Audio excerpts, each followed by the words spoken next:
السلام علیکم ورحمۃ اللہ وبرکاتہ۔ دوستو، حضرت جابر رضی اللہ تعالیٰ عنہ کا ایک واقعہ کتابوں میں موجود ہے کہ غزوہ ذات الرقاع سے جب مسلمان لوٹ رہے تھے مدینہ طیبہ کی طرف، اور ہر ایک چاہتا تھا کہ وہ جلد سے جلد گھر پہنچ جائے، سب لوگوں کا اونٹ تیزی کے ساتھ دوڑ رہا تھا، لیکن حضرت جابر ابن عبداللہ انصاری رضی اللہ تعالیٰ عنہ کا اونٹ اتنا آہستہ چل رہا تھا کہ اگر وہ چلنا چاہے تو بھی چل نہیں سکتا تھا۔ سارا لشکر آگے نکل گیا اور آہستہ آہستہ یہ حضرت جابر رضی اللہ تعالیٰ عنہ کا اونٹ پیچھے رہ گیا۔ مسند احمد ابن حنبل رحمۃ اللہ علیہ میں ہے کہ لشکر سے یہ اونٹ بھاگ گیا تھا، اس لیے نکلنے میں دیر ہو گئی، حضرت جابر پیچھے رہ گئے۔ بہرحال جو بھی صورت ہو، حضرت جابر کارواں میں نہیں گرد کارواں میں چل رہے تھے۔ حضرت جابر ابن عبداللہ رضی اللہ تعالیٰ عنہ 18-19 برس کی عمر میں ایمان لے آئے۔ انصار صحابہ میں وہ بڑے درجے کے صحابی تھے۔ جنگ خندق میں انہیں یہ شرف حاصل ہے کہ انہوں نے رسالت مآب صلی اللہ علیہ وسلم کو انتہائی بھوک کی حالت میں کھانا کھلایا۔ موقع وہ تھا جب حضور اکرم صلی اللہ علیہ وسلم نے اپنے شکم مبارک پر 2 پتھر باندھ رکھے تھے۔ حضرت جابر ابن عبداللہ انصاری رضی اللہ تعالیٰ عنہ کو لشکر اسلامی کے پیچھے پیچھے آتے دیکھ کر حضرت صلی اللہ علیہ وسلم نے وجہ پوچھی، اور جب وجہ معلوم ہوئی تو حضرت جابر کے اونٹ کے لیے آپ نے دعا فرمائی۔ رسول مقبول صلی اللہ علیہ وسلم کی دعا ظاہر ہے کہ قبول ہوئی، چنانچہ رسالت مآب صلی اللہ علیہ وسلم نے دعا کرنے کے بعد کوڑا لیا اور اونٹ کو آہستہ سے مارا اور ضرب لگائی۔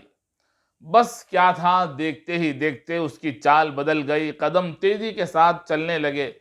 حال یہ ہو گیا کہ لشکر کا کوئی اونٹ اب اس کے برابر چل نہیں سکتا تھا۔ وہی حضرت جابر جو قافلے میں سب سے پیچھے تھے، اب سارے لشکر والوں سے بھی آگے چلے گئے۔ یہ حال دیکھ کر اللہ کے نبی صلی اللہ علیہ وسلم نے پوچھا کہ جابر کیا اونٹ بیچتے ہو؟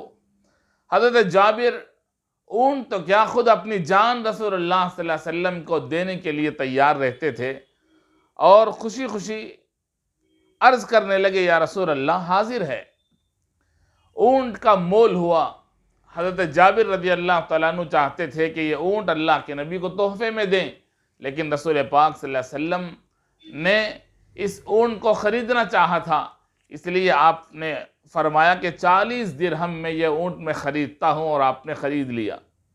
چنانچہ طے پایا کہ مدینہ منورہ پہنچنے کے بعد حضرت جابر رضی اللہ تعالیٰ عنہ اپنا اونٹ لے کر رسول اللہ کی خدمت میں پہنچ جائیں گے اور وہیں دام ادا ہو جائیں گے۔ چنانچہ مدینہ طیبہ پہنچے تو حضرت جابر رضی اللہ تعالیٰ عنہ اپنا اونٹ لے کر رسول پاک صلی اللہ علیہ وسلم کی خدمت میں حاضر ہوئے۔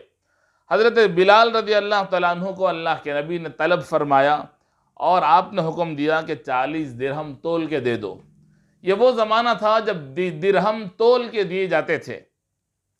اس زمانے میں یہ رواج تھا، تو حضرت بلال رضی اللہ تعالیٰ عنہ نے ترازو میں درہم ڈالے تو اسی وقت اللہ کے نبی صلی اللہ علیہ وسلم کی آواز حضرت بلال رضی اللہ عنہ کے کان میں پڑی۔ اللہ کے نبی نے فرمایا کہ تول جھکتا رکھو۔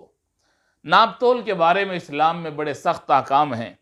جن گناہوں پر سخت ترین عذاب دیا جائے گا، ان میں سے یہ گناہ کم ناپنا اور کم تولنا بھی ہے۔ یہ وہ گناہ ہے جس سے چھوٹ ہی نہیں ہے، آدمی چاہے حج کر لے، اس گناہ کا عذاب آخرت میں نہیں بلکہ دنیا میں بھی ملتا ہے۔ کم ناپنے والا اور کم تولنے والا ہمیشہ ہاتھ اور دل کا تنگ رہتا ہے، ہر طرح اللہ تعالیٰ اسے دنیا اور آخرت میں ذلیل کرتے ہیں۔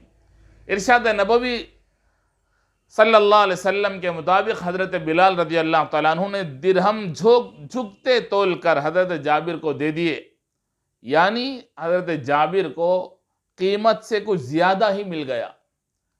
یہ ہے کھرا معاملہ۔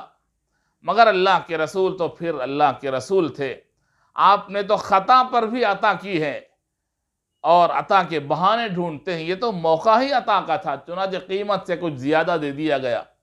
حضرت جابر رضی اللہ تعالیٰ عنہ ان درہموں کو لے کر خوش ہو ہی رہے تھے کہ زبان مبارک صلی اللہ علیہ وسلم سے یہ ارشاد ہوا کہ جابر اپنا اونٹ بھی لیتے جاؤ۔ یہ احسان، یہ معاملہ، یہ سلوک رسول پاک صلی اللہ علیہ وسلم نے حضرت جابر کو آزمانے کے لیے کیا، ان کو خوش کرنے کے لیے کیا کہ بظاہر معاملہ کر کے 40 درہم سے زیادہ دے کر اونٹ خریدنے کے باوجود جب حضرت جابر واپس جانے لگے تو نبی پاک صلی اللہ علیہ وسلم نے فرمایا جابر اپنا اونٹ بھی لیتے جاؤ۔ اللہ تعالیٰ ہمیں اس واقعے سے، ان واقعات سے، ان باتوں سے ہمیں سبق حاصل کرنے کی توفیق عطا فرمائے۔ السلام علیکم ورحمۃ اللہ وبرکاتہ۔